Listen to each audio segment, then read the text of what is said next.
Hola, buenas tardes a todos y todas. Bienvenidos. Comenzamos aquí otra etapa nueva. Sabemos todos y todas que no estará presente nuestro hermano Pepe, pero yo creo que desde esa distancia lo llevamos todos en nuestro corazón y este proyecto surgió con él y siempre seguirá con él. Entonces, haremos posible el volver otra vez a retomar todo esto y animarnos y acompañarnos en todo este proceso. Hoy especialmente tenemos a un ponente, Jesús San Abad, que hoy nos va a acompañar desde la distancia. Está en Madrid, pero nosotros nos vamos a sentir cercanos con estos medios, lo vamos a intentar por lo menos. Es profesor del Departamento de Antropología Social de la Universidad Complutense de Madrid, licenciado y doctor también en Antropología Social, con una tesis sobre la estrategia económica en el uso de las remesas de la migración, sobre todo ecuatoriana en España. También es licenciado en Historia por la misma universidad y en Sociología por la UNED y diplomado en Trabajo Social por la UNED. Ha realizado estancias de investigación en la Facultad Latinoamericana de Ciencias Sociales, Flaxo, en Quito, Ecuador, y en el Centro de Estudios Sociales de la Universidad de Coimbra, en Portugal. Ha participado también en diferentes proyectos de investigación relacionados con el vínculo entre migración y desarrollo, el estudio de envío de remesas a las estrategias económicas de las migrantes y el análisis de la vulnerabilidad de las poblaciones migrantes. Es miembro de grupos de investigación, es antropólogo de las políticas sociales y culturales. Su línea de investigación es bastante amplia, por lo menos un folio y algo más, porque lo tuve que resumir un poquito. No lo cuentes, que es un rollo. Sí, ¿verdad? No, No, pasa. no, hombre, algo. Que no, Tienes... que me da mucho pudor siempre esta parte. No te preocupes. Es un hombre que tiene muy cercano todo lo que conlleva los movimientos sociales y ha estado siempre implicado dentro de ellos y participa concretamente en muchos, ¿no? Tiene distintas publicaciones sobre el tema de migraciones, sobre el tema de cuestiones económicas y migraciones, el feminismo, crisis y estrategias migratorias. También ha realizado un análisis a partir de estudios de migraciones ecuatorianas. Y además, también es importante, uno de los tiros que me llamó mucho la atención, no es solo mandar dinero, transferencias y remesas de los migrantes, más allá de su dimensión económica, es decir, que esto es un análisis exhaustivo de toda esta realidad que conlleva, ¿no? Y tiene muchos proyectos actuales de investigación que sigue participando. En el ámbito comunitario, experiencias prácticas y vinculadas al sostenimiento de la vida en España y América Latina, el aporte de asociacionismo migrante en la sociedad civil española, nuevos modelos organizativos y la relación de las organizaciones no gubernamentales de desarrollo, iniciativas socioeconómicas emergentes en la economía no capitalista y en el contexto neoliberal político. Y otras muchas cosas más. Bien, para concluir, tiene una niña de 5 años, ¿no? La alegría de la casa, llamada Sí. Lula. Luna. Sí. Y ha estado muy vinculado al trabajo de formativo que se lleva en la OAC, a través de la formación y participación en diferentes documentos, ¿no? que ellos elaboran y que él pues, se siente cercano y ofrece su formación. De antemano, pues agradecerle el que haya decidido participar con nosotros, especialmente en este proceso de la escuela, y que dé a conocer todos esos conocimientos y experiencias vividas. Paso entonces pues a dar pies para que él empiece este espacio para compartir toda esta experiencia con nosotros y nosotras. Gracias, Jesús, Bueno, muchas gracias por la presentación. ¿Se oye? sí, Vale. Tengo que decir, siempre me da muchísimo pudor este momento, el de la presentación. Pero bueno, ya pasó. Bueno, Fausto, ¿proyecto? ¿O hablo primero, comento un poco o cómo hacemos? ¿Proyecto ya la presentación? Como tú quieras. Vale. Bueno, deciros primero que, bueno, muchas gracias por la invitación, por estar con vosotras y con vosotros. Una pena no poder estar de forma presencial y más con lo que me gusta Canarias. Pero bueno, son los tiempos de la pandemia y nos ha tocado acostumbrarnos a este contexto.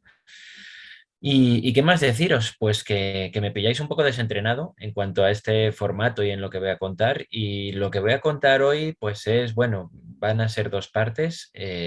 Fausta me dijo algo así como, bueno, ¿cómo hablamos de los movimientos sociales hoy en el contexto y demás? Y el título despistaba, ¿no? Y referencia a los sindicatos. Bueno, pues yo esto lo he repensado. Vamos a hacer una revisión por lo que denomino y otra gente denomina los actores de la mediación sociopolítica. ¿Vale? Los partidos, sindicatos y demás. Ah, bueno, deciros que en la presentación que haré, que no tengo luego problema en pasársela a Fausto y que os la haga llegar o lo que sea, ¿vale? Incluso a los compañeros de Tenerife, aunque se hayan ido a la charla de Benjamín Forcano, también les podemos pasar la presentación, ¿vale? Y nada, deciros que esta parte, que lo que voy a contar tiene dos partes. Una primera, pues, más una lectura más de fondo, y la segunda es más novedosa o más... que tiene que ver con un libro que estoy coordinando y estoy acabando, pues espero que esta semana lo tengamos ya listo y que se va a publicar en la UAC, ¿vale? Que se llamará ¿Qué nueva normalidad? Y que es una revisión un poco pues de qué horizonte y perspectivas se abren sobre la pandemia, ¿vale? Junto a mucha otra gente que ha participado en este libro, es una publicación coral. Hemos participado 9 personas y bueno, pues lo que se trata es pues como pensar algunas claves, propuestas, ideas que están en este horizonte pospandémico y demás. Y luego también tengo que confesar que me da cierto miedo el cómo sale el libro, porque con todo esto de la crisis, de la guerra que se nos ha venido encima, pues es una sensación como que la pandemia ha quedado ya lejísimo, porque ahora la actualidad política y el contexto pues toca hablar de otra cosa, ¿no? Entonces pues tengo que también confesaros pues cierta inquietud por eso. Bueno, dicho eso, paso a la presentación, ¿vale? Será una charla de estar por casa y nada, luego comentamos si os parece y vemos, ¿vale? ¿Se ve, Fausto? Sí, correcto. Vale, bueno, lo he llamado así, ¿no? He rehecho el título a base de lo que había propuesto, los actores de la mediación sociopolítica en el contexto pospandémico. Y bueno, a ver si minimizo que tengo aquí el zoom, vale. No os veo, entonces si hay alguna cosa o algo que queráis apuntar, me comentáis de palabra, ¿vale? Porque no tengo ninguna otra cosa y tengo solo la presentación mía delante. Bueno, pues la charla la he estructurado en tres partes. Una primera haremos unas notas sobre la realidad actual de fondo. Una segunda, algunos apuntes sobre la situación de los diferentes actores de la mediación sociopolítica y el contexto que hay, partidos, sindicatos, ONGs y movimientos sociales. Una tercera parte, hablaremos más de qué ha pasado a partir de la pandemia, en qué medida la pandemia ha cambiado o ha modificado algunas de estas corrientes de fondo, que algunas vienen de largo alcance, y una cuarta, pues algunos apuntes finales, ¿vale? Eso es como está estructurada la charla. Bueno, la primera es más general, pero yo al menos necesito contarlo pues para situarnos y hablar de contexto, ¿no? Si hablamos a cuál es la realidad social en el momento actual y las corrientes de fondo, bueno, primero caracterizar pues, que estamos en un momento de cambio de época, y un cambio de época porque están moviéndose muchas de las coordenadas en las cuales se había sentado, pues me atrevería a decir que desde la segunda mitad del siglo XX, pues buena parte de los consensos que se habían establecido pues han sido puestos en cuestión, y esto la pandemia lo ha acelerado en cierta medida y ha mutado algunas de estas cuestiones. Ya venía desde atrás, desde la crisis del 2008 y antes, ¿no? Sobre todo desde los años, ¿no? Pues fuertes de la ideología neoliberal, desde los años 90 y demás, y hay un primer momento de cambio de época. El segundo elemento, ese cambio de época tiene que ver con una ruptura y puesta en cuestión de algunos consensos en los que se basaba el modelo de sociedad que planteábamos. ¿Se oye? ¿Se ve? Perfecto, perfecto. Vale. Y lo que luego plantearé es cómo el COVID lo que ha hecho ha sido acelerar algunos de estos procesos latentes, ¿vale? Y esto luego le dedicaremos toda una parte. Bien, vamos a situar primero, a dar 5 rasgos, intentaré ir rápido por estos aspectos que tienen que ver con el análisis de nuestra realidad social. Si vamos a lo económico, pues bueno, llamar la atención sobre el enorme peso que el sector financiero tiene en el funcionamiento de la economía, ¿no? De lo económico, ¿no? Y cómo algunos actores que tienen que ver con el capital financiero, ¿vale? Tienen un protagonismo económico, pero no solo político, y que muchas veces se manifiesta en cuestiones que tienen que ver con la vida cotidiana. O sea, hemos normalizado, pues por ejemplo, que haya fondos buitre que gestionen grandes paquetes de vivienda, que incluso a veces hasta se vendían que eran públicas antes, o que gestionen hospitales, o que gestionen ámbitos que tienen que ver con la salud, o que estén entrando cada vez más a ámbitos como la educación superior, a la FP bastante, o que gestionen pues toda una serie de aspectos que tienen que ver con la vida cotidiana, ¿no? Pensiones, seguros de salud, viviendas, bolsas de vivienda, etcétera, ¿no? Entonces, el primer rasgo es ese, ¿no? El del enorme peso de la financiarización de la economía, del capital financiero.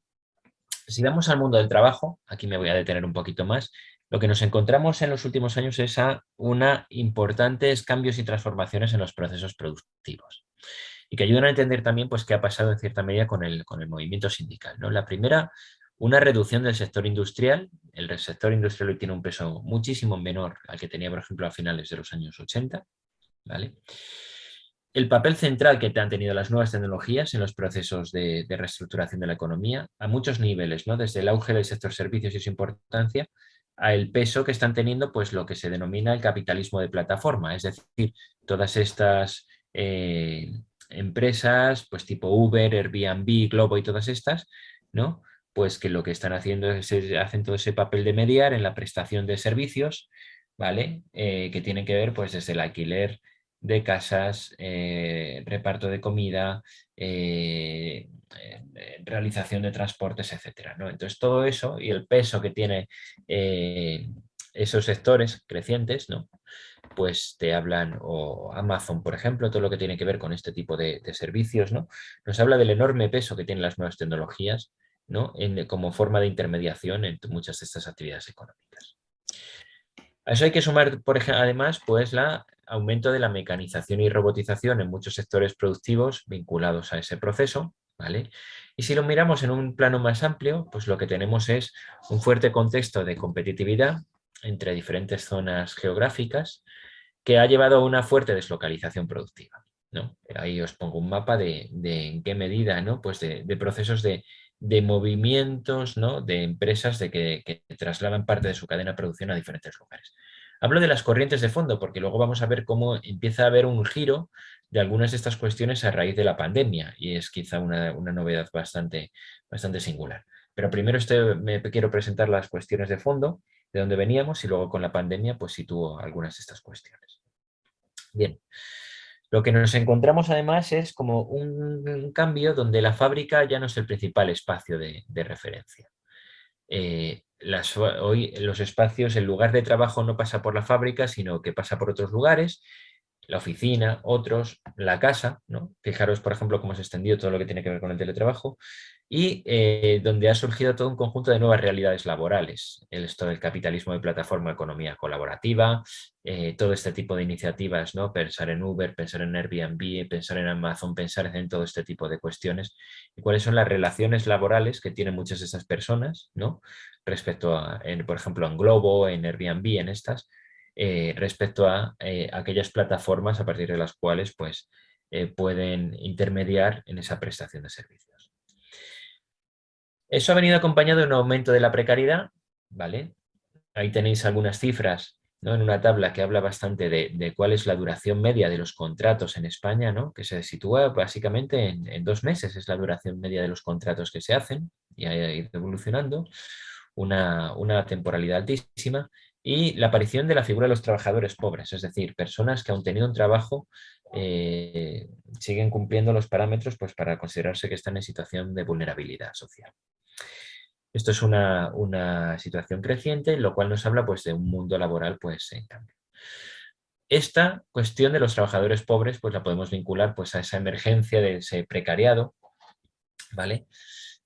Y que se caracterizaría pues por el conjunto de toda una serie de trabajadores. Hay un libro de Guy Standing que lo presenta muy bien, llamado El precariado, cuyo horizonte, el elemento no tendrían, porque ahí entrarían situaciones muy diversas, desde jóvenes cualificados pero que tienen problemas para acceder a su primer trabajo, personas migrantes sin papeles o migrantes que tienen que aceptar cualquier trabajo para obtener su permiso de residencia o para renovar su permiso de residencia, es decir, personas con situaciones muy diferentes, pero cuya situación común, ¿vale?, sería pues la precariedad, ¿vale?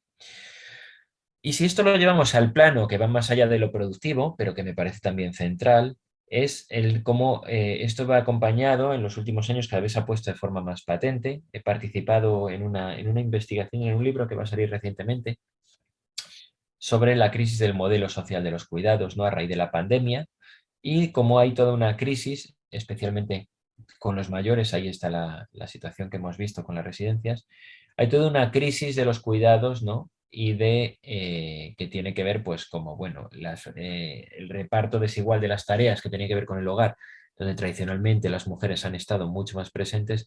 En la medida en la que se incorporaban al trabajo remunerado, pues hay toda una serie de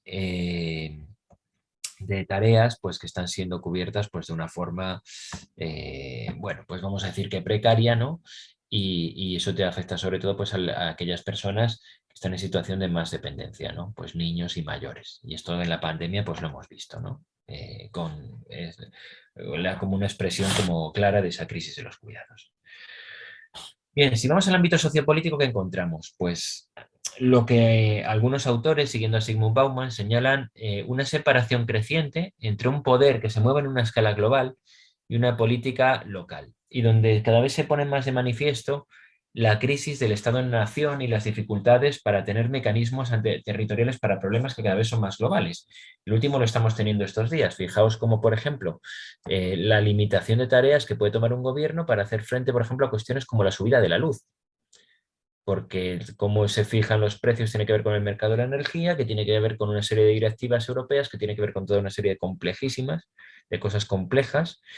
Y bueno, esto por no hablar pues de otro tipo de cuestiones como la crisis climática o ya cosas pues que nos están desbordando, ¿no?, pues como la reciente crisis pues asociada a la invasión de Ucrania. Lo que nos encontramos en definitiva son cómo el Estado-nación cada vez se ve pues con dificultades para tomar decisiones o para dar respuesta a circunstancias ante problemas que cada vez son más globales. Pensad en la emergencia climática, pero pensad, por ejemplo, en las crisis financieras del 2008. O pensad en una guerra, o pensad en todo este tipo de circunstancias, o pensad en una pandemia, ¿no? Y se ve cómo pues, el tipo de problemas que tenemos cada vez son más globales. Y eso hay que unir a una cuestión, como es muchas veces la subordinación de la política al poder financiero y las dificultades, aunque ha habido un cierto giro, pues para tomar según qué medidas según qué lugares. Por ejemplo, hay palabras que son feas de primeras en el lenguaje ordinario o en el lenguaje, ¿no? Estoy pensando en nacionalización, ¿no?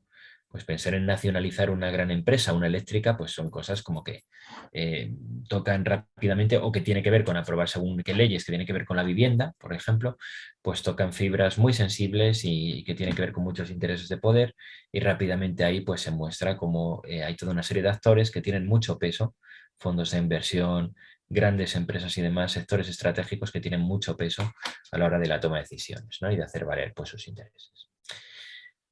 Bien, nos encontramos además una desigualdad a nivel fiscal entre las rentas del trabajo y del capital a favor de las segundas, y cómo ha habido pues, un aumento de la desigualdad, todos los indicadores, ¿no?, los informes que Cáritas, por ejemplo, el informe FOESA presenta, nos habla de cómo hay una polarización social creciente y un aumento del malestar social que se había aumentado tras la crisis del 2008, y cómo la pandemia pues, está aumentado también en buena medida.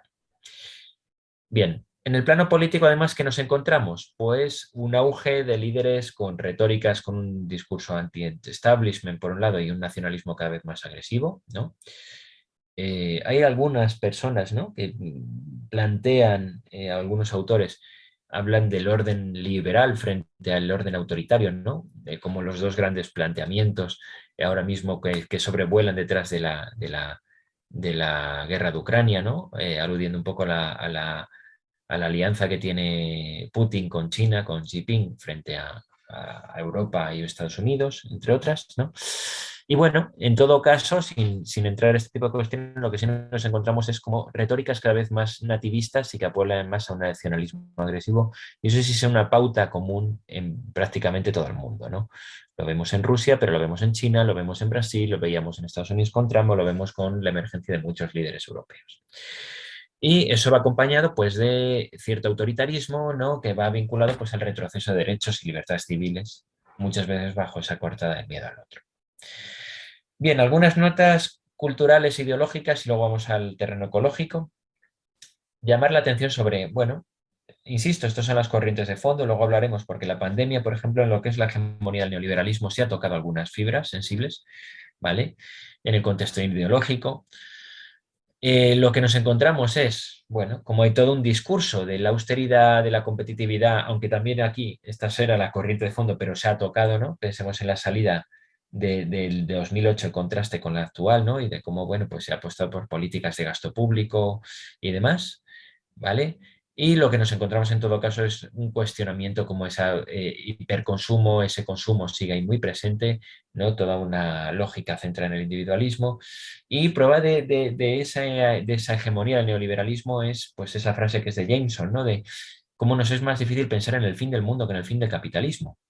Como hay toda una serie de cuestiones que tenemos superior e interiorizadas, el gran triunfo del neoliberalismo ha sido de orden cultural, ¿no? Porque hay toda una serie de cuestiones que tenemos interiorizadas que parece que no son cuestionables, ¿no? Bien, en el plano ecológico, ¿qué nos encontramos? Pues de que estamos ante una crisis ecosocial. ¿Qué queremos decir con una crisis ecosocial? Pues una crisis de tipo ambiental, pero que sus raíces descansan fundamentalmente en el tipo de modelo productivo y de capitalismo global en el cual nos encontramos, ¿no? Donde cada vez es más evidente la crisis ecológica y donde, siguiendo a Richman, ¿no? Hemos entrado en lo que denomina la era de las consecuencias. ¿Qué quiere decir esto de las eras de las consecuencias? Pues básicamente que aunque hoy cambiásemos nuestro modo de producción y nuestro modelo de consumo, viviríamos en un mundo afectado por los efectos de la desestabilización del clima. Y el siglo, lo que él denomina el siglo de la gran prueba, el siglo XXI, es el siglo donde vamos a tener que gestionar ese tipo de cuestiones y repercusiones cuya raíz está en esa emergencia climática y que tiene su razón de ser en esa, bueno, pues en todo un modelo de producción y consumo armado en torno al capitalismo global. Y en este sentido, desde la perspectiva de estos autores, pues la pandemia habría sido un elemento más pues, que ilustra una expresión más de esa gran crisis ecosocial. ¿Vale? Bueno, teniendo en cuenta este marco de fondo, sitúo los autores y luego vamos a hablar de la pandemia, si os parece. ¿Cuál es la situación de los diferentes actores de la mediación sociopolítica hoy? Bueno, pues voy a hacer una revisión por cómo veo las cosas, ¿vale? Si vamos a los partidos, lo que nos encontramos es cómo hay un cuestionamiento del papel tradicional, ¿no? De muchas de las demandas ciudadanas, el papel tradicional que tenían los partidos de canalización de las demandas ciudadanas, pues está hoy más bien diluido. Por varias razones, entre otras porque hay otras formas de intermediación, porque las nuevas tecnologías Internet permiten la canalización de otras de las demandas, por ejemplo, sin atender al papel tradicional que jugaban los partidos, que muchas veces el papel que juegan es otro, ¿no? Pues de formación de cuadros que luego lleven cuestiones de gestión, otro tipo de cuestiones, ¿no? Encontramos un auge de discursos populistas y la fragmentación de la representación política. Si miramos al contexto, por ejemplo, en Francia ahora mismo hay un montón de fuerzas, ¿no? Está el voto muy repartido, pero bueno, en el contexto del Estado español, por ejemplo, pues pasa algo similar. La era del bipartidismo pues pasó a mejor vida y lo que nos encontramos es como una fragmentación creciente de la representación. Y si lo vemos respecto a lo que había supuesto el ciclo de protestas del 2011 y demás, del 15M y demás, vemos que mucho de eso que se denominó nueva política pues ha quedado como muy diluido en cuanto a las formas de participación electoral y de representación política. Muchas de las demandas de mayor participación, de cuestiones como tenía que ver la transparencia y demás, pues han quedado bastante diluidas, ¿no? Y parece que ha habido como una cierta clausura hacia otros planos, ¿no? Si vamos a los sindicatos, ¿qué nos encontramos? Por seguir a lo segundo, ¿no? Pues en primer lugar, llamar la atención sobre el debilitamiento que han tenido en los últimos decenios por diferentes razones, ¿no? La principal quizá tiene que ver, han perdido capacidad de presión, pero por la pérdida de las transformaciones en el mundo del trabajo, a las cuales aludía antes, pues claro, han perdido de alguna manera el ecosistema donde se habían organizado, que era esa fábrica y donde tenían fuerza, ¿no? La fábrica como lugar de trabajo, en la medida en la que se ha diluido ese lugar, especialmente en muchos sectores, pues han perdido fuerza. Una pérdida de conciencia de clase, tendremos que entrar ahí a varias razones para entrar a ella, y un mercado laboral pues cada vez más segmentado y dual, ¿no? Con situaciones muy diferentes. Pensad en realidades como la doble escala salarial, pensad en realidades donde hay trabajadores que están externalizados, pensad en realidades donde empresas donde hay otros trabajadores que no dependen del convenio, sino que están subcontratados para otras empresas y demás, ¿no? Esto lo que lleva pues a muchas veces a la dificultad para establecer una acción colectiva en torno a objetivos comunes. Bien. ¿Qué reside también en esa crisis de los sindicatos y del mundo del trabajo? Pues un proceso de desafiliación. El trabajo ya no es un lugar de socialización o ha quedado muy debilitado, ¿no? Hay dificultades para constituir esa identidad colectiva compartida, ¿no? La que hablaba. Y bueno, se abre la necesidad pues, de repensar y reforzar pues, un sindicalismo que sea un instrumento válido para la mejora de las condiciones laborales. ¿Qué nos encontramos además? Bueno, pues ese sindicalismo está teniendo dificultad pues, para llegar a otros trabajadores con otras realidades más allá de la fábrica, ¿no? Rotación, trabajadores externalizados, trabajadores del hogar, rotación laboral, cuestiones como el teletrabajo, ¿no? Pues también, claro, en la medida en la que hay menos espacios de socialización, pues también queda diluidas también estas formas de acción sindical, ¿no? y de participación. Y bueno, lo que surge es una necesidad de adaptación para repensar sus formas de actuación y acercamiento a nuevas realidades, ¿no? Hay algunas prácticas que están emergiendo y algunas realidades, aunque minoritarias, ¿no? Me centro en tres: los riders, esto de los repartidores, ¿no? Y están surgiendo como alejadas muchas veces del sindicalismo clásico, ¿no? Las Kellys, las trabajadoras del hogar, y los que tienen que ver con los trabajadores de los cuidados, ¿no? Y de las residencias en algunos casos, que han obtenido algunas victorias, ¿no? Sobre todo en el País Vasco, con un convenio que garantizaba un sueldo mucho mejor y demás. Lo que nos encontramos en algunas de estas expresiones es lo que algunos autores denominan una puesta en práctica del sindicalismo social. ¿A qué se refiere con sindicalismo social? Pues que es un sindicalismo que va en ocasiones en sus formas de actuación más allá de la mejora directa de las condiciones laborales, aunque tiene ese fin, pero lo combina con otro tipo de instrumentos. Por ejemplo, en el caso de los riders, pues hay trabajadores como los mensacas. Mensacas es una cooperativa de antiguos riders que crean su propia cooperativa de trabajadores de repartidores, ¿no? O en el caso de las Kellys, haciendo cuestiones como una guía de empresas o de hoteles pues que a su juicio pues no cumplían con las condiciones de rotación que ellos establecían y unas condiciones dignas, ¿no? Pues esto me refiero por sindicalismo social, ¿no? Que combinan reivindicaciones clásicas de mejora de las condiciones laborales con la utilización de otros instrumentos que tienen que ver pues, con cuestiones como las prácticas asociadas al mundo cooperativo o este tipo de cuestiones. Bueno. Vamos con los movimientos sociales. ¿Qué nos encontramos? Bueno, pues llamar la atención sobre cómo venimos de un cierre de ciclo de protestas anterior, ¿no? En los últimos años venían de un cierto desmovilización, salvo el feminismo, y quizá también, y habría que llamar aquí la atención sobre los pensionistas, sobre las demandas que tenían que ver con las pensiones. Eran quizá los dos muy grandes movimientos sociales que venían con auge en los últimos años hasta que llegó la pandemia, y lo que nos encontramos, mucho de ese auge tenía que ver con el protagonismo frente a la crisis de partidos y sindicatos, ¿no? Pero lo que nos encontramos es cómo a partir del año 2020 y de la pandemia, luego hablaré un poquito de esto, pues cómo ha habido una desmovilización constante, aunque lo que nos encontramos también es el auge pues, de ciertas protestas puntuales, no vertebradas o en base a organizaciones, sino más puntuales, más estallidos que expresan un malestar, ¿no? La última es lo de los camiones, ¿no? Que estamos viendo estos días, ¿no? Y que sí que expresan pues, un malestar, pero teniendo un corte bastante diferente a estas formas de protesta pues, más asociadas a los movimientos sociales clásicos que podrías entender, ¿no? Ecologismo, feminismo y otros. Bien. Por acabar este repaso, ¿no? A los actores de la mediación sociopolítica, ¿qué nos encontramos, ¿no? Dentro de las ONGs, que es en los que me quiero centrar? Bueno, pues una amplia pluralidad de situaciones, ¿no? Dentro de ellas, que irían desde el asistencialismo a la incidencia política, algunos dilemas que están muy presentes, ¿no? Como la dependencia económica de las administraciones, su supuesto carácter apolítico, pero me interesa destacar, sobre todo en el momento en el que están surgiendo, ¿no? Es dos cuestiones por las cuales me parecen las ONGs especialmente relevantes como actores de la mediación. Uno es porque introducen en la agenda temas que no dan muchas veces réditos desde el punto de vista electoral.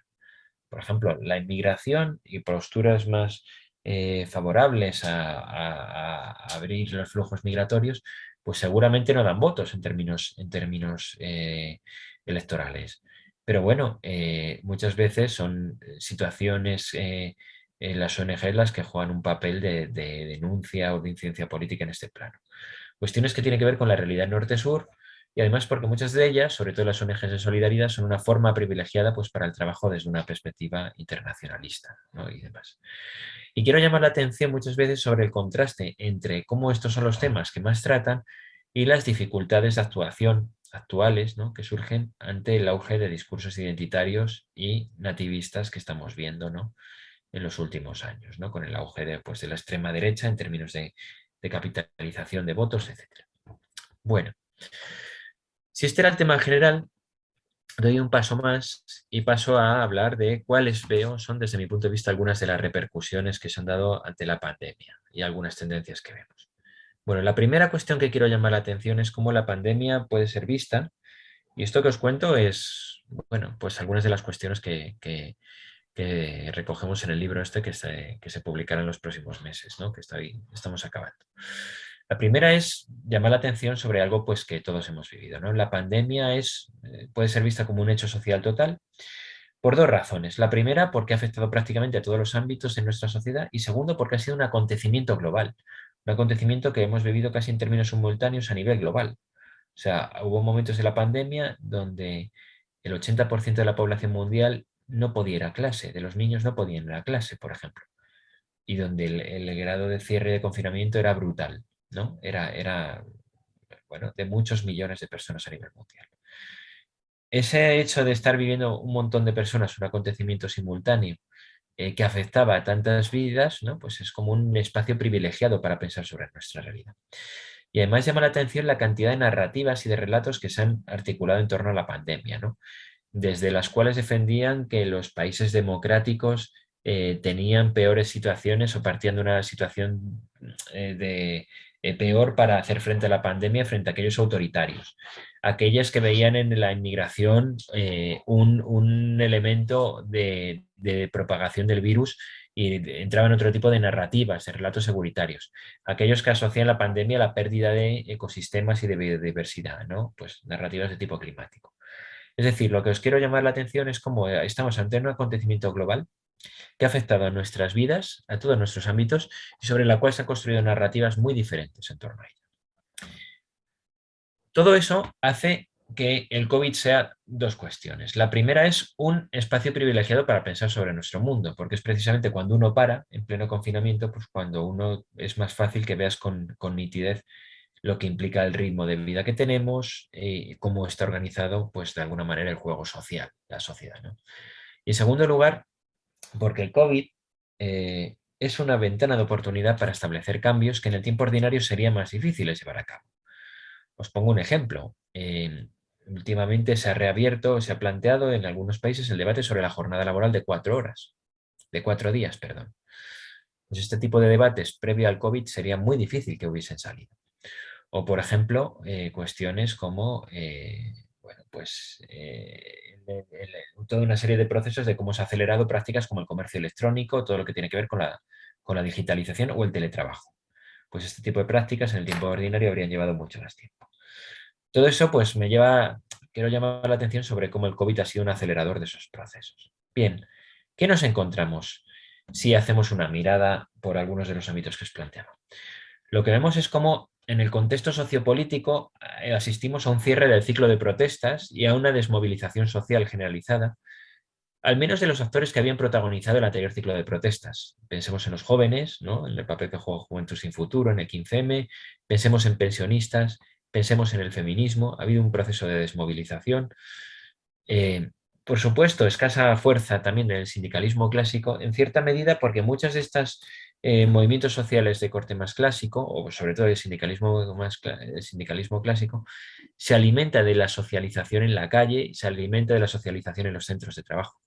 En la medida en la que esta socialización se ha visto debilitada y por el contexto de fatiga, la conjunción de la fatiga, por un lado, las restricciones sociales y ese debilitamiento y también una cierta como atonía social, ¿no?, en la cual todos hemos entrado, pues han sido elementos pues, que han llevado a una menor desmovilización. Pero eso no quita que haya habido una mayor, bueno, pues esa desmovilización contrasta con un aumento de la polarización, ¿vale? Esa polarización yo la relaciono con dos cuestiones, ¿no? En primer lugar, con la influencia de los confinamientos.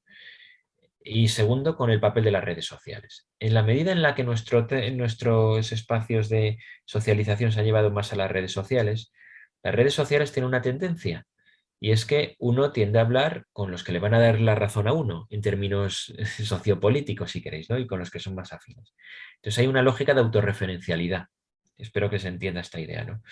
Y esto, en la medida en la que esa autorreferencialidad existe y hay una mayor socialización en las redes con aquellos que normalmente piensan pues, más similar a uno, lleva a que haya generalmente pues, como una mayor polarización social que desde mi punto de vista ha creado un caldo de cultivo como bastante fácil, bastante factible pues, para la expansión pues, de algunas ideas o de sentidos comunes o de planteamientos que planteaba la ultraderecha.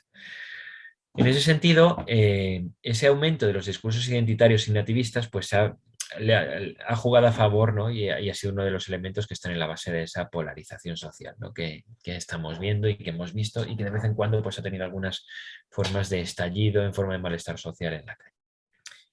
Bien, ¿qué nos encontramos? Que aunque haya habido una emergencia, esto a lo mejor os queda lejos, lo de la España vaciada, desde Canarias, ¿no? Se ve con cierta, pues una cosa totalmente ajena, pero lo que sí podemos ver es como, aunque haya habido una desmovilización de los movimientos sociales clásicos, sí existen algunas expresiones que expresan cierto malestar latente por algunas cuestiones que han emergido en la agenda política, ¿no? La cuestión de la España vaciada, sobre todo por cuestiones que tienen que ver con la agenda territorial, ¿no?, y con el lugar que ha ocupado sobre todo pues, la España rural, ¿no?, en la construcción del Estado, como una temática que está muy presente y donde hay un malestar muy presente, ¿no?, y creciente. O, por ejemplo, lo estamos viendo con la subida de los suministros, del gas, lo estamos viendo con el petróleo, pues de todo lo que tiene que ver pues, de toda una serie de profesiones que muchas veces suelen ser asalariados que no tienen una renta salarial fija, autónomos, pescadores, camioneros, agricultores, ganaderos, pues que son donde se está incubando un malestar social creciente y está dando lugar a movilizaciones. A lo mejor no de una forma muy articulada y vertebrada, como en esos movimientos sociales clásicos, pero sí nos expresan al menos que existe un malestar creciente y nos habla pues de cómo la pandemia ha sido un elemento pues galvanizador, ¿no? Pues también o la hostelería, por ejemplo, no la he citado, elemento central, ¿no? Pues como ha sido un elemento pues, de un malestar que está ahí presente. Si vamos más allá de ese plano sociopolítico, vamos al Estado, lo que nos encontramos es que ha habido un refuerzo del papel del Estado en diferentes ámbitos.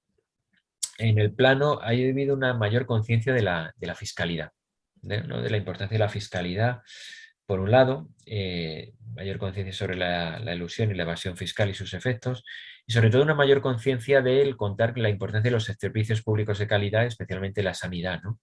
Lo que era antes visto como gasto, pues hemos visto como pues, ha cobrado con fuerza, al menos en el discurso político, ¿no?, pues la importancia de este tipo de cuestiones, ¿no?, de la sanidad. El papel del Estado también se ha visto reforzado en otro ámbito que ahí sí que hay una ruptura clara respecto a la crisis del 2008 y otros momentos, y es la importancia que de nuevo se considera que el Estado debe tener en la organización de la política industrial. Y ahí hay un término, ¿vale?, que es central, que está ganando cada vez más fuerza, ¿no?, que es el de la soberanía estratégica. La crisis del COVID y la falta de mascarillas o de ventiladores o de respiradores ha puesto encima de la mesa pues, la necesidad, por ejemplo, pues, de que haya una política industrial que garantice según qué bienes que se consideran esenciales para los estados, o pensemos en las vacunas. Entonces eso ha llevado pues, a que los estados estén tomando un papel mucho más activo, y ahí los fondos europeos y la transición ecológica que va a haber que hacer está jugando un papel central, en cuestiones pues como tener una política industrial de electrificación, estoy pensando en el coche eléctrico, de garantía de vacunas o de material sanitario, de sectores estratégicos, ¿no?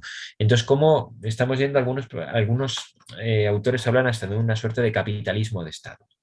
Bueno, pues en todo caso llama la atención sobre cómo el Estado ha vuelto de alguna manera y ha habido un giro claro en el marco económico y de la política industrial a partir del COVID.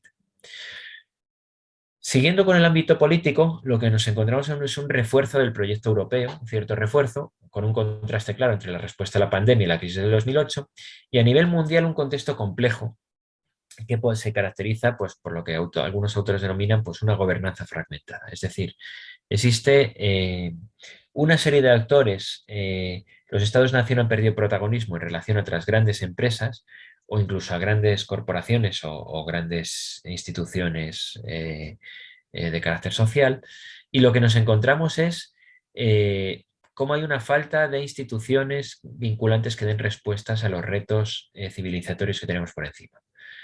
Estoy pensando, por ejemplo, en la emergencia climática y la dificultad de hacer de que la falta de instituciones, ¿no?, que den respuesta o que permitan tomar acuerdos que sean vinculantes para todos los gobiernos. Entonces existe como un contraste grande entre esa ausencia, ¿no?, de espacios de gobernanza donde se puedan tomar este tipo de decisiones que sean vinculantes y los enormes retos civilizatorios que tenemos encima. Pongo dos ejemplos encima de esto. Bueno, esto lo comentaba antes, ¿no? Cómo hay una pugna creciente, la guerra de Ucrania se podría ver a lo mejor desde ahí, entre ese orden liberal y el orden autoritario que presentan algunos autores, ¿no? Y una mayor pugna también pues, en términos geopolíticos por el control de los recursos que está yendo a más en el contexto de la emergencia climática. Si pasamos del plano de los estados, vamos al plano laboral, lo que nos encontramos es que ha habido una aceleración de ciertos procesos con la pandemia que ya estaban en marcha. Por ejemplo, el auge del comercio electrónico, el capitalismo de plataforma, este auge de todas estas empresas, ha sido brutal, ¿no? Había estudios que hablaban de cómo en 8 semanas, a raíz de la pandemia, se estimaba que el comercio electrónico había avanzado lo que estaba previsto que avanzase en 2 años, para que os hagáis una idea. Entonces nos habla, o bueno, esta misma conferencia, pues o charla, pues cómo hemos normalizado, ¿no? Pues tenerlo por Zoom ya hace 2 años era impensable. Cómo se han dado una serie de aceleración de procesos como el teletrabajo, que están ahí, o cómo ha habido pues, otro tipo de cuestiones, ¿no? La pandemia también, sobre todo en los momentos de confinamiento más duro, fueron muy interesantes para reflexionar sobre qué trabajos son esenciales a nivel social y para también crear una experiencia pues, más de tipo socialización sobre la importancia de la cooperación, pensemos en el confinamiento duro, o sobre cuestiones como la importancia del cuidado y de reforzar, pues, de realizar una organización social del cuidado justa, ¿no?, frente a lo existente. Y la necesidad, ahí está el tema de las residencias, ¿no?, pues de cómo hacer frente a este tipo de cuestiones. Bien, ¿qué más nos encontramos en el ámbito del laboral? Pues un malestar creciente en los últimos meses también, que tiene que ver pues, con algunos sectores, ya aludí a esto, ¿no?, que tienen que ver con aquellos que no tienen garantizar rentas salariales. Autónomos, hostelería, transporte, agricultores, ganaderos y otros, ¿no?, que está ahí creciendo y que está empezando a tener algunas, se está expresando, ¿no?, en términos de protestas. Y además llama la atención como en muchos de estos sectores coincide esas movilizaciones con formas de organización sindical o de otro tipo de organizaciones limitadas, lo cual nos habla también pues como muchas veces los elementos, el papel también que tiene Internet de forma de articulación de esas protestas y de cómo el papel de muchas del plano sindical pues tradicional está siendo muy limitado.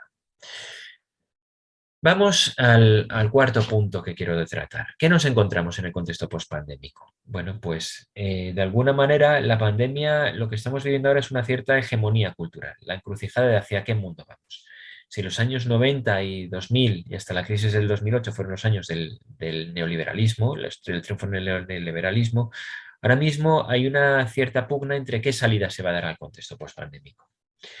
¿Va a ser una salida donde se vea reforzado el papel de los servicios públicos, por ejemplo, del papel del Estado en forma de que garantiza protección social, o vamos a un giro donde aparezcan pues, salidas de tipo más individual y más autoritarias, básicamente, ¿no?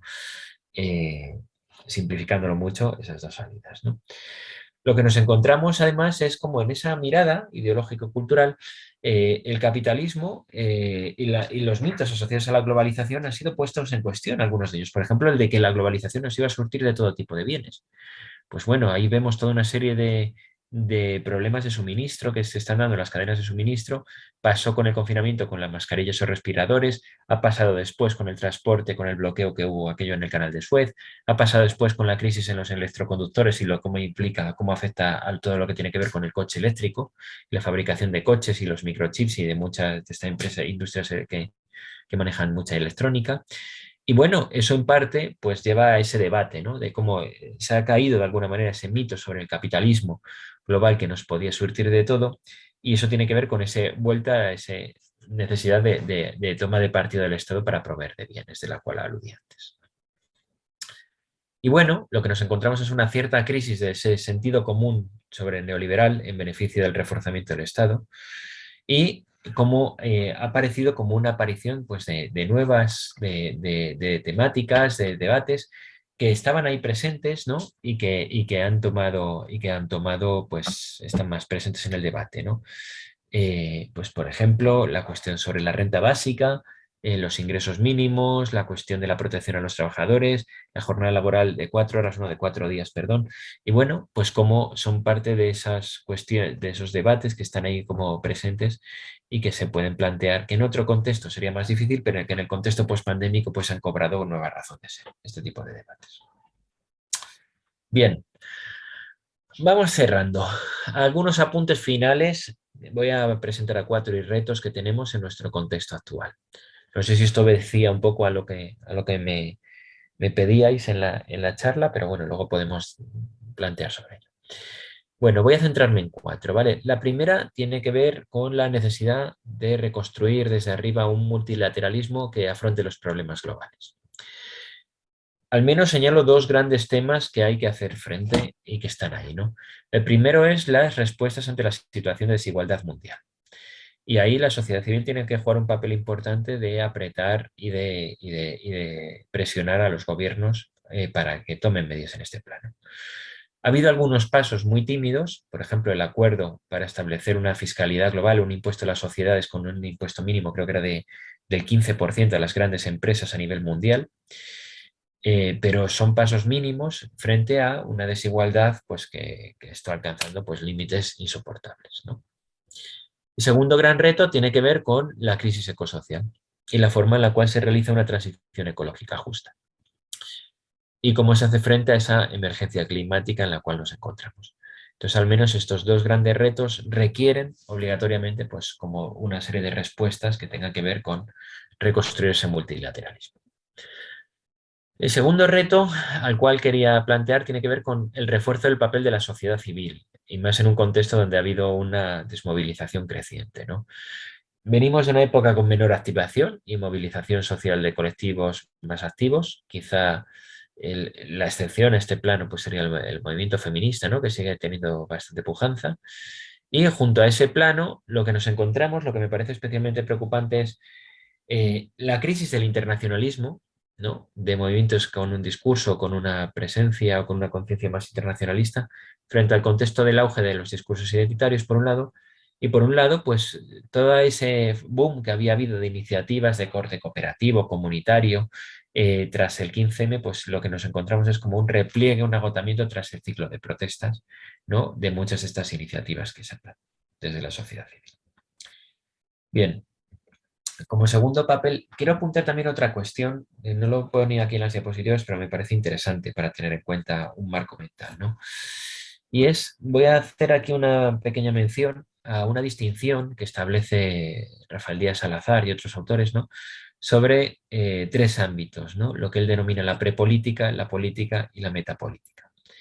La prepolítica se referiría a los espacios de socialización del individuo previos, donde uno tiene conciencia en la medida en la que ve que es un ser social que vive en comunidad, ¿no? Que vive en sociedad, y que eso pues, le hace tener que convivir con otros seres, y eso ya sería la dimensión política.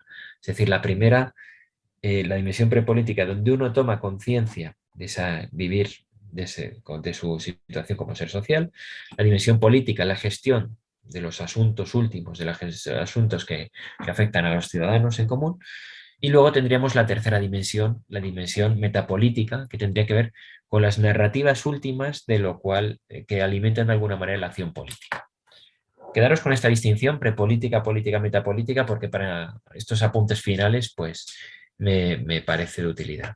¿Por qué? Porque ¿cuál es el papel además que tiene muchas veces esta sociedad civil de la cual hablábamos? Pues muchas veces juega un papel importante en el plano de la construcción de la socialización prepolítica.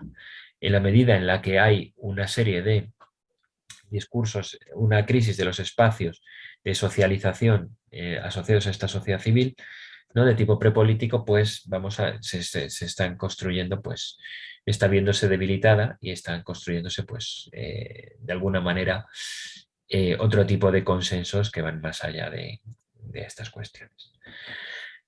Bien, tercer reto que aparece, la necesidad de construir, a ver si se entiende, subjetividades emancipadoras. Diréis, ¿qué tiene que ver las subjetividades emancipadoras con una granja de cerdos, una macrogranja intensiva? ¿Qué tiene que ver ahí con esto? Pues desde mi punto de vista bastante, ¿no?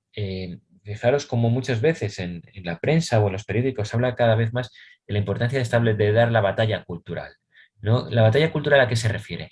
¿De qué tipo de creencias, marcos narrativos, discursos se convierten en los dominantes a nivel de la sociedad? Un poco lo que os comentaba antes, ¿no? Hablar de nacionalizar algo hoy, pues es una idea pues, que es vista no precisamente, no está interiorizada como una posibilidad, ¿no? En cambio, otras las tenemos como muy interiorizadas. Y eso nos habla de qué sentidos comunes hay construidos. Y vinculo esto sobre todo con una cuestión donde veo con más nitidez, me resulta más fácil ver la importancia que tiene la construcción de estas subjetividades rebeldes o emancipadoras. Y es la cuestión climática. Fijaos, por ejemplo, que la que se lió con las declaraciones del ministro de Garzón por cuestiones como lo del chuletón o con lo de la ganadería intensiva y las granjas.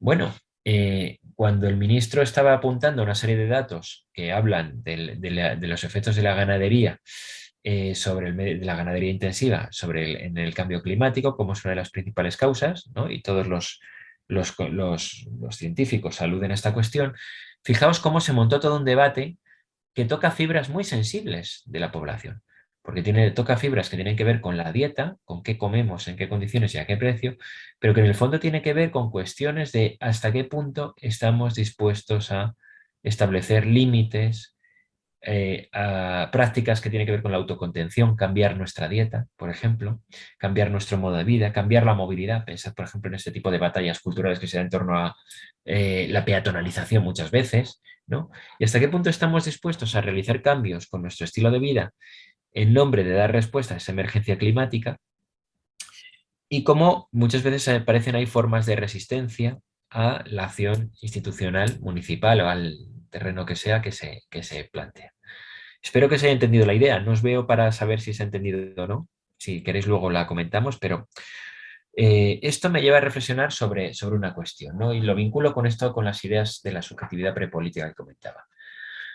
Y es que ante cuestiones como la emergencia climática, el cambio institucional es importante, pero ese cambio institucional tiene que venir acompañado necesariamente de procesos sociales que vayan más allá de lo institucional, y tiene que venir acompañado, y por eso hablaba de esas subjetividades emancipadoras, de la construcción de un proceso de cambio de subjetividades, de valores y de acciones a nivel personal, que afectan a nuestro consumo, a nuestro estilo de vida, etc. Y eso pasa por formas de socialización prepolíticas, ¿no? Por la escuela, por las ONGs, por las asociaciones y demás, y como esos espacios juegan un papel muy importante, la Iglesia, si queréis, ya que estás en un espacio ahí fronterizo entre eclesial y no eclesial, pues son espacios que en otros tiempos y en otra época, muchos de vosotros lo sabéis, han jugado un papel importante en la concienciación y en la socialización, y que hoy están en crisis. Y como en el mundo, en el momento en el que nos movemos y sobre todo en el planteamiento de los retos, del reto ecológico que tenemos como civilización, pues es central, y esas batallas culturales van a ir a más y se van a centrar cada vez más, ¿no? Y solo tenéis que ver como los discursos que a veces aparecen, ¿no? De ese ecologista de clase media con la nevera llena urbano que no sabe del campo, ¿no? Y como esas caricaturas que se establecen. Bueno, me estoy enrollando bastante en esto, pero espero que se haya entendido la idea. Voy con la cuarta idea, ¿vale? Y esto tiene que ver con esa, si antes hablaba, el otro tenía que ver con la prepolítica, la cuarta idea tiene que ver con la metapolítica, con esas carencia y necesidad de narraciones últimas, relatos, ¿no? Que nutran la acción política, que nutran, ¿no? Que ayuden a caminar. Y es que venimos de una época del contexto de la crisis de los grandes relatos emancipadores, ¿no? El papel que el socialismo jugó en el siglo XX cayó, más tras la caída del muro, y como metafóricamente decía Boaventura de Sousa Santos, antes que respiradores mecánicos necesitamos respiradores ideológicos. Es decir, respiradores que nos ayuden a pensar, a construir, a pensar, ¿no? Como pequeños espacios aquí ahora donde mostrar que hay otro tipo de prácticas y alternativas diferentes a ese relato neoliberal que ha triunfado, ¿no? De esa globalización neoliberal que ha triunfado. Y en este sentido, de nuevo, vuelvo a la cuestión climática, porque ahí nos jugamos mucho, ¿no? Y es las dificultades y al mismo tiempo la total necesidad que tenemos de construir un relato que vaya en ese sentido. ¿Por qué? Nosotros venimos de toda una construcción que arranca de la modernidad, no me detengo en esto mucho, en los últimos 2 siglos, 3 siglos, donde toda la idea de progreso que hemos construido, de mejora social, de progreso, va asociada a una idea de crecimiento ilimitado, de tener más, de poseer más. Y esto ha sido así durante muchos años, ¿no? Las conquistas del movimiento obrero del siglo XIX y XX pasaban por esa redistribución material, pero para poder ser sujetos de consumo, ¿no? Y muchos de todos los avances se han basado en esa idea de progreso, ha venido acompañado de una obtención material de recursos.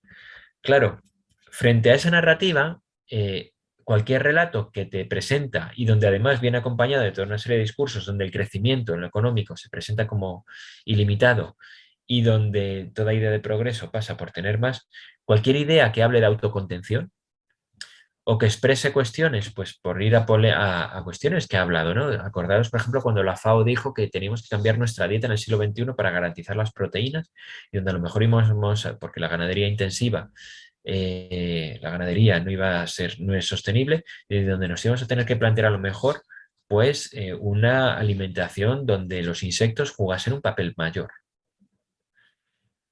Fijaos la cantidad de resortes que tocan este tipo de cuestiones y nos habla de las dificultades, ¿no? Para construir un relato en el cual sea algo como bueno, deseable, pues la idea de vivir con menos, con un uso colectivo de los recursos, ¿no? Y un uso consciente. Entonces la necesidad absoluta que tenemos de construir relatos que nos muestren que ese vivir con menos puede ser atractivo, ¿no? Por circunstancias que se den, y pues ese uso consciente de los recursos puede ser una cosa atractiva y frente a esa máquina, ¿no? La sociedad de consumo que tiene la publicidad como su principal elemento. Bueno, ya acabo. Simplemente llamar la atención sobre lo que he intentado hacer es un repaso sobre esos actores a la luz de cuáles son las tendencias de fondo que teníamos y cuál es la situación tras la pandemia que se está planteando. Llamar la atención sobre el momento histórico tan interesante pero tan complejo que estamos viviendo, con retos civilizatorios donde nos estamos jugando el futuro como humanidad, y acabo, bueno, pues como con una frase que me gusta mucho de un poema del gran Pedro Casaldáliga, ¿no? Que era ese poema de "es tarde pero es nuestra hora". Es tarde, llegamos tarde, por ejemplo, a la cuestión de la crisis ambiental y a tantas otras cuestiones, pero es el momento que nos toca vivir y en el cual pues nos vemos llamados a interpelar. Muchas gracias y pasamos al debate, si os parece. Voy a dar, vete terminando. Pues nada, dar las gracias nuevamente a Jesús por esta reflexión y aportación, análisis de los movimientos sociales en la sociedad actual, ¿no? Y toda la incidencia que tiene el ámbito sociopolítico de nuestro país y a nivel global, que también ha sido bastante interesante. Ahora, antes de finalizar, después de dar las gracias de antemano otra vez a Jesús, Isa nos tendrá que recordar un poco la continuidad de la escuela en los próximos encuentros que vamos a realizar. Sí, por supuesto, en nombre de la escuela, todo nuestro agradecimiento a Jesús toda la presencia que ha habido esta noche y la que hay a través de los medios, agradecerla también en nombre de la escuela y el ISTIC, y luego plantear que nuestro próximo encuentro será el 26 de abril con el profesor Díaz Salazar. Ya lo hemos intentado otras veces, parece que esta vez lo hemos podido conseguir, que va a estar con nosotros para hablar de cristianismo emancipador para la primacía de los últimos. Es el 26 de abril, martes. Lo de hoy era excepcional. Será el próximo 26 de abril, martes. En nombre de la escuela, una vez más, y del equipo coordinador de la escuela, gracias Jesús, esta es tu casa. Bueno, pues gracias a todas y a todos y a Fausto, ¿no? Que ya hace años que nos conocemos y que siempre está ahí y por su persistencia y nada, y animaros a continuar porque creo que estos espacios son importantes, ¿no? Me parece que en la Iglesia estamos muy necesitados de este tipo de espacios de reflexión.